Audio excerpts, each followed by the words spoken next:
বিজেপিকে ভোজ, তৃণমূলে যোগ। গত 25শে এপ্রিল বিজেপির সর্বভারতীয় সভাপতি অমিত শাহ রাজ্য সফর শুরু করেছিলেন নকশালবাড়ি থেকে। সেদিন তিনি মধ্যাহ্নভোজ সারেন আশ্রমপাড়ার দক্ষিণ কটিয়াজোটে এই দলিত পরিবারের বাড়িতে। বাড়ির কর্তা, পেশায় রংমিস্ত্রি রাজু মাহালি ও তার স্ত্রী গীতা নিরামিষ পদে মেনু সাজিয়েছিলেন অমিত শাহদের জন্য। এরপর এক সপ্তাহ যেতে না যেতেই সেই মাহালি দম্পতি যোগ দিল তৃণমূলে।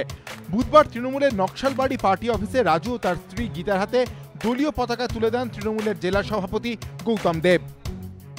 हमको आगे बोला था, हम अब हमको अच्छा लगा, हम আমাকে কোনো চাপ পড়েনি, আমাকে ভালো লাগছে, আমি এসে বলছি।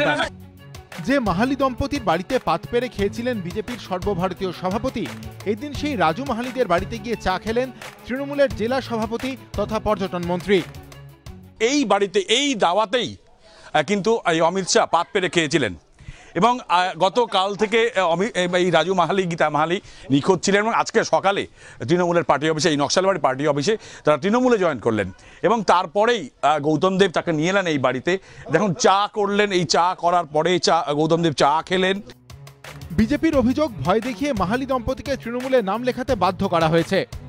ওদেরকে তুলে নিয়ে যাওয়া হয়, লুকিয়ে রাখা হয়েছিল, দুই বাচ্চা বাবা মাকে, আর আজকে জয়েন করানো হয়েছে। প্রথম ডায়েরি নিতে চাওয়া হয়নি, তার জন্য থানা ঘেরাও করেছেন। এটা খুবই নিন্দনীয় এবং পশ্চিমবাংলার রাজনীতির পক্ষে এটা খুব কলঙ্কময় ঘটনা। ये दबाव में उनको टीएमसी का सदस्य बनाया गया है। आज मुझे ममता जी से एक सवाल पूछना है, क्या इस तरह से दबाव देकर वो लोकतंत्र के प्रवाह को रोक सकती है? এই নিয়ে মুখ্যমন্ত্রীর বিবৃতিও দাবি করেছে বিজেপি। নিয়েছে রাজ্য জুড়ে কর্মসূচি। বৃহস্পতিবার কলকাতায় মিছিল করবে বিজেপির যুব মোর্চা।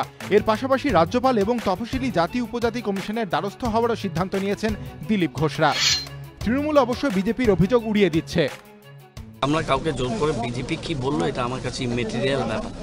বিষয়টা হচ্ছে যে তারা স্বেচ্ছায় তৃণমূলে যোগদান করেছেন বিনা প্ররোচনায়, কোনো ভয়ভীতি ছাড়া। সূত্রের খবর, বিষয়টি নিয়ে বিজেপির কেন্দ্রীয় নেতৃত্ব জানতে চেয়েছে। এদিন সকালে প্রথমে প্রাথমিকভাবে খোঁজ নেন দলের জাতীয় মুখপাত্র সম্বিত পাত্র। তারপর ফোন আসে অমিত শাহের অফিস থেকে। তারা বিশদে গোটা বিষয়টি জানতে চায়। সূত্রের খবর, বিজেপির রাজ্য নেতৃত্ব অভিযোগ করেছে মঙ্গলবার অপহরণ করা হয় মাহালি দম্পতিকে। স্থানীয় বিজেপি কর্মীরা তখন তৃণমূলের বিরুদ্ধে নকশালবাড়ি থানায় অভিযোগ দায়ের করতে যান, কিন্তু পুলিশ অভিযোগ না নেওয়ায় তারা ইমেল করেন, থানার সামনে বিক্ষোভও দেখান। এরপর এদিন সকালে তৃণমূলে যোগ দেন রাজু ও গীতা মাহালি। তার ছবিও দলের কেন্দ্রীয় নেতৃত্বের কাছে পাঠিয়েছেন বাংলার বিজেপি নেতারা। সনদ ঝা, দীপক ঘোষ ও প্রবীর চক্রবর্তী, এবিপি আনন্দ।